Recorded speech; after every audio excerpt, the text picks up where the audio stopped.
Welcome to our channel, Dr. Catalyst. This video explains about the sulfanilamide tragedy. The sulfanilamide tragedy of 1937. A devastating incident that occurred in the United States and brought attention to the lack of regulation and oversight in the pharmaceutical industry at the time. The 20th century saw a revolution in the treatment of bacterial infections with the discovery and widespread use of sulfamedicines. The discovery of Prontosil by a German chemist and pathologist, Gerhard Domach, in 1932, and won the Nobel Prize for this achievement. This led to significant breakthrough in pharmacology. Prontosil, a red dye, demonstrated remarkable antibacterial properties when metabolized in the body, particularly against streptococcal infections. Prontosil's success spurred further research into sulfa drugs, leading to the synthesis of various derivatives, including sulfanilamide.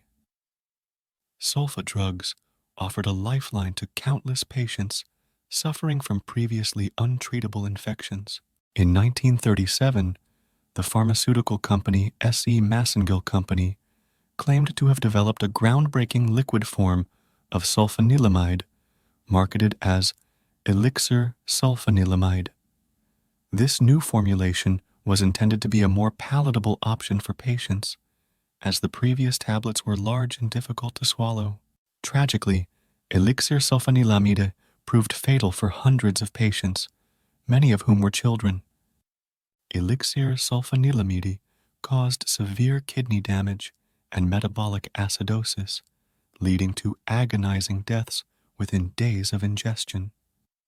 The scale of the tragedy quickly became apparent as reports of illness and death flooded in from across the United States.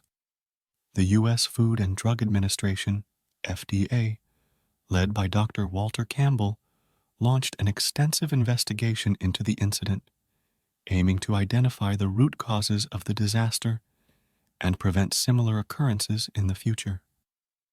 The investigation revealed that instead of employing a safe solvent such as propylene glycol, Massengill opted for diethylene glycol, DEG, a toxic compound commonly used in industrial applications like antifreeze and is not suitable for human consumption.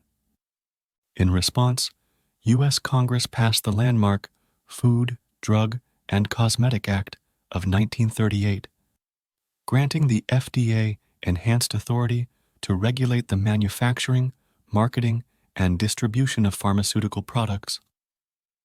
The act mandated stringent safety and efficacy standards for drugs, requiring manufacturers to obtain FDA approval before bringing new products to market. It also empowered the FDA to inspect manufacturing facilities, enforce quality control measures, and impose sanctions on companies that violated regulatory guidelines. Tragedy also ushered in a new era of pharmacovigilance, emphasizing the importance of monitoring adverse drug reactions and ensuring the continuous evaluation of drug safety throughout a product's life cycle. It led to the creation of the United States Pharmacopoeia, USP, and the establishment of the National Institute of Health's National Center for Drug Evaluation and Research, CDR, responsible for regulating drugs in the United States. Internationally, the sulfanilamide tragedy had far-reaching implications. Many other countries adopted similar regulatory measures to ensure the safety and efficacy of drugs within their jurisdictions. In conclusion, the tragedy served as a wake-up call for the global pharmaceutical industry, highlighting the critical need for robust safety and quality control measures.